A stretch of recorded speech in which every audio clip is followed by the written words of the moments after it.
As Officer Chen watched them leave, he noticed something strange about the girl with the ponytail. She walked behind her parents with her head down, and her ponytail hung motionless behind her. Normally, a ponytail would sway slightly with the rhythm of walking, even if the movement was subtle, but hers was completely still. He couldn't shake the feeling that this girl wasn't the same one he had seen in the classroom. It was an unsettling sensation that he couldn't quite put into words. When the teacher called out to him, he decided not to pursue the matter further and continued with the task at hand. When they escorted the girl with long hair home, she was walking normally, but her indifferent expression remained unchanged. Officer Chen stayed vigilant throughout the journey, relieved that no further incidents occurred. Back at the station, he and Uncle Lee quietly discussed the eerie events of the night. However, as police officers, they knew they had to write a report about the incident. How could they possibly include these strange occurrences in the official report? What would they write? That they encountered ghosts in the teaching building, which was built on the site of a former funeral home, or that the children were possessed by spirits. That would only invite trouble.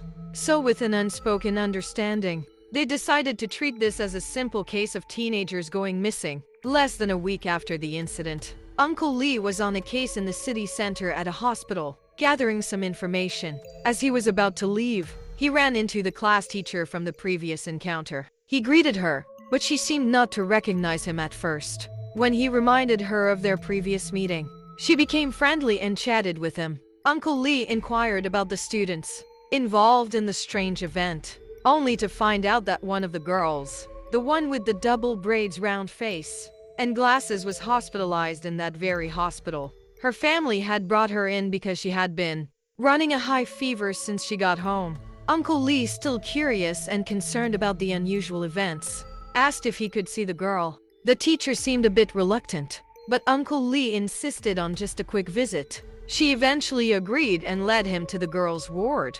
Inside, he saw the girl, who looked quite ill, her round face now sunken, her skin sallow, and her lips dry and cracked. Despite her condition, she managed a weak greeting. When she saw the teacher and recognized Uncle Lee, her voice was hoarse, likely from the fever and throat complications, and she coughed as she spoke. Her mother, who was accompanying her, expressed her gratitude to Uncle Lee for helping find her daughter the last time.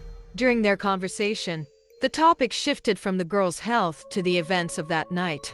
The girl recounted how the long-haired girl had proposed playing the spirit board game after school, and how she and the girl with the ponytail had eventually agreed despite her initial reluctance. Her mother kept scolding her for being so reckless, but Uncle Lee interrupted with a question.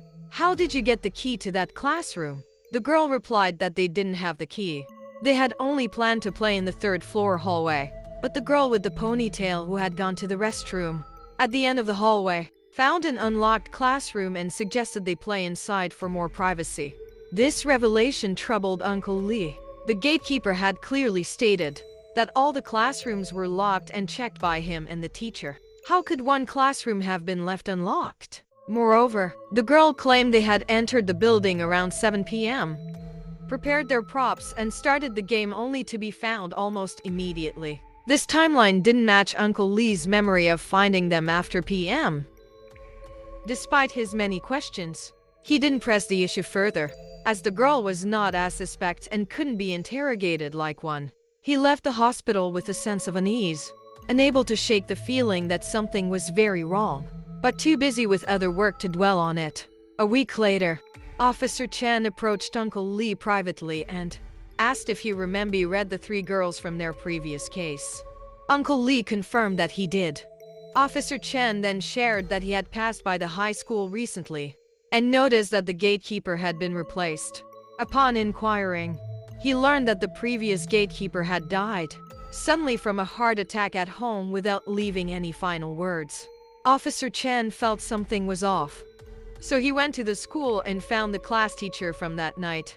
The female teacher thanked him for his concern about the students and explained that one of the three girls had taken a leave of absence due to poor health. She added that the other two had learned their lesson and had been given a warning by the school. Now, they were well behaved and focused on their studies.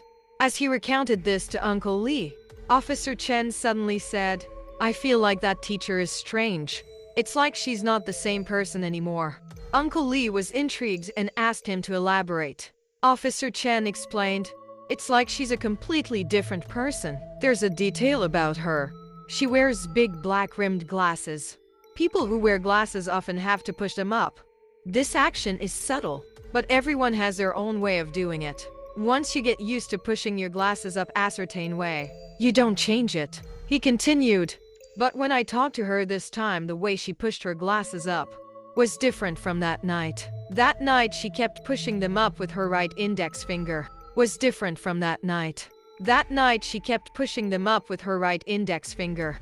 But this time she used her left thumb and ring finger to lift the side of her glasses. It seemed very unnatural."